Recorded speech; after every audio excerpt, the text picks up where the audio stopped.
Computer, activate the threat assessment matrix. Ooh. All right. Toys, loaded guns. What are we waiting for? We can work with that. Hi, I'm Darius Sadigian, Studio Director at Rocksteady Studios. In our last episode, we talked about how Suicide Squad Kill the Justice League allows players to customize each character and their playstyle through story-driven mechanics. Man, if you gave me 5 minutes in there, you'd have the world's authority on microtech and all my inventions. Aw, he's so sweet. He's not gonna make it.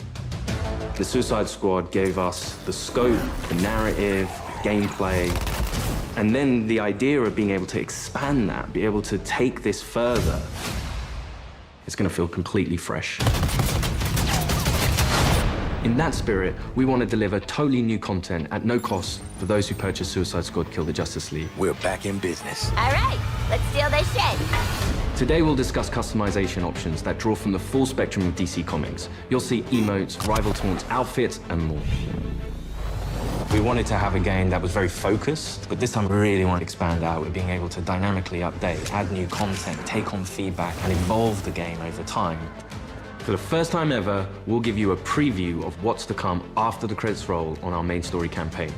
We always designed the game in a way that we really wanted it to be accessible for everyone. And for those players that want to delve even deeper into our gameplay and into our systems, it really is about delivering new places to explore, new worlds to be in, new stories, new characters, and creating unique ways for you to play. We're gonna give you the content you love. Speaking of, what are you doing, mate? I'm smiling. Let's dive into Suicide Squad Insider Episode 3. Welcome to Task Force X. From the onset, Suicide Squad, being a squad, felt like the right fit for the kind of game that we wanted to make. You get to play with friends, you get to play on your own, but while you are playing on your own, you're playing with the squad, always. Every aspect of our games, we always look at it through the lens of Rocksteady's treatment. And that just doesn't stop at gameplay, that doesn't stop at story. When we're looking at the social features that we've really introduced into Suicide Squad, it has Rocksteady's approach. What do we think players will have fun with? This game has the mechanics to play kind of socially competitively, like none of our games have previously, and it really fits the characters of the squad. With multiplayer, we're leaning into the competition within the squad to show off your skills, show off your mettle, be the best one. I'm a freaking superstar. The squad are working together under duress. And so it's fun to add in mechanics to encourage the players to behave in the same way. So a lot of the time what you'll actually be doing is trying to get the highest score, which luckily helps you all complete the mission, but the best player in any mission becomes the squad leader in multiplayer for the next mission. How great was I? We have leaderboards for solo play, for playing with one friend, two friends, or a 4-player squad. You're competing with everyone across the world. Cross-platform, it is the best of the best. Think you're hot shit on toast, but you're cold fart on bread. Did you see that? Tell me you did. I was like, how do you like that? We saw it. Outstanding!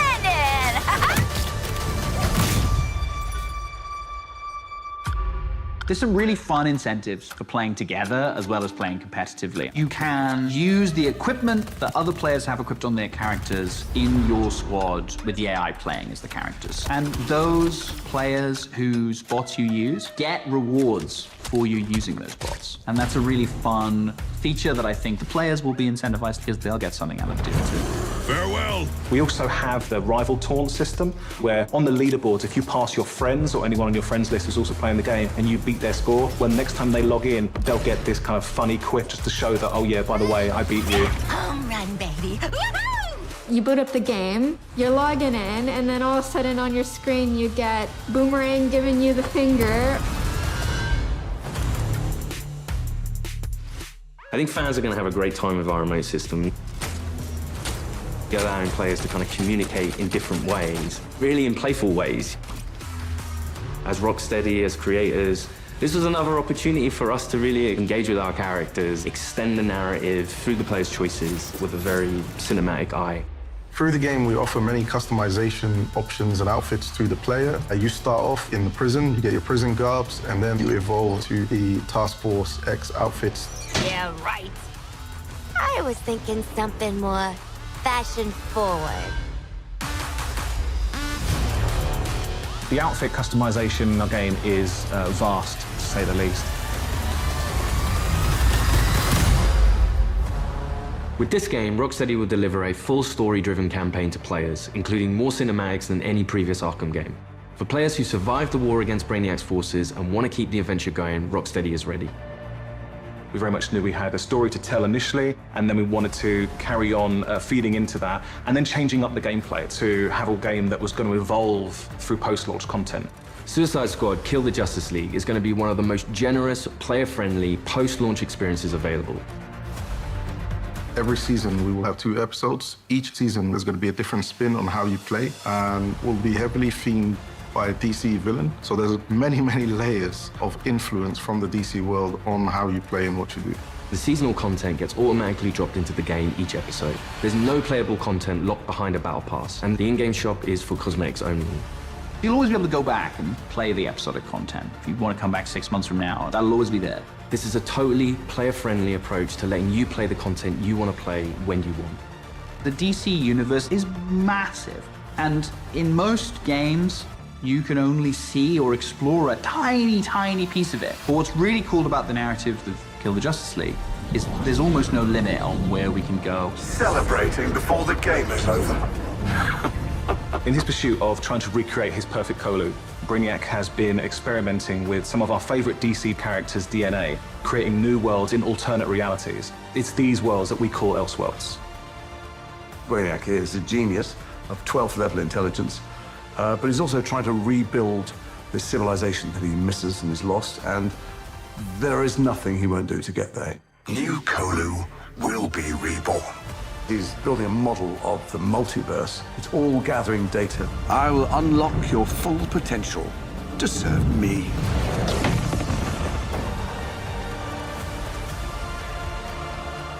There's different versions of everybody in different universes, and their timelines have just diverged at some point.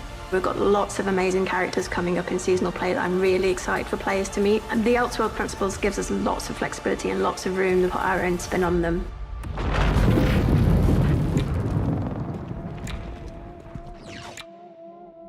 So we get to play with a bunch of cool shit from alternate universes, and then what? Retire?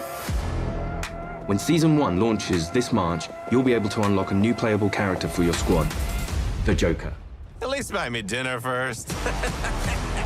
The original Arkhamverse Joker has been dead for 5 years, but this is a new Elseworlds twist on the villain.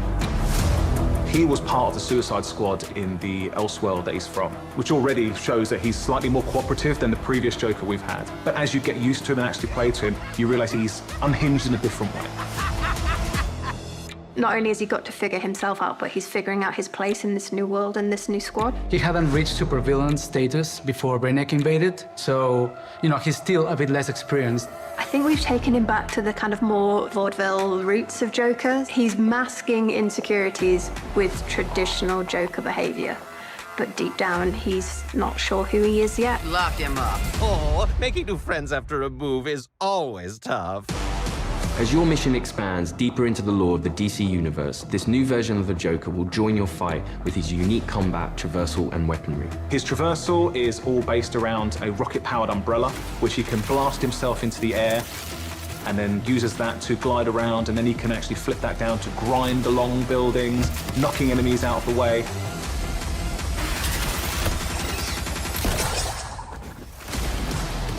And the kind of frantic, vertical and horizontal energy that he has means you've always got to be moving and always attacking the enemies.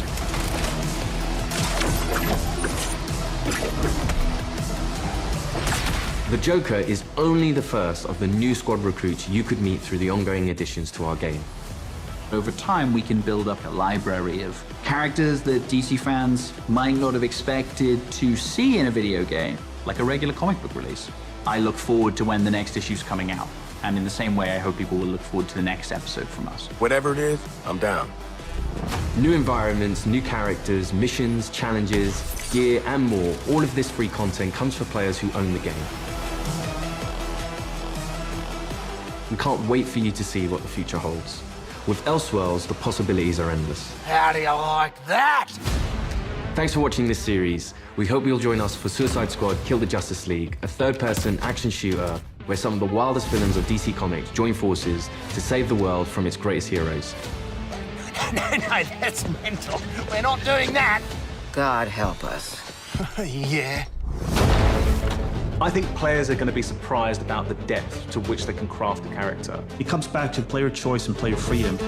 Everything from melee strikes into gunplay, which you could then go into a traversal attack. All of the combat moves flow seamlessly into another. The squad can be garish, they can be loud, and playing together with your friends in a multiplayer space is a really unique experience that you can't get anywhere else. What we've done with the Suicide Squad is to really expand those experiences. Not only just one character this time around, we've done it with 4, and we plan to do it with more. This brings back memories of my old Suicide Squad. Whether you're in for the main story or exploring what lies beyond, Rocksteady Studios is here to support our players while delivering exciting new experiences. Thank you for joining us, and we'll see you at launch February 2nd, 2024.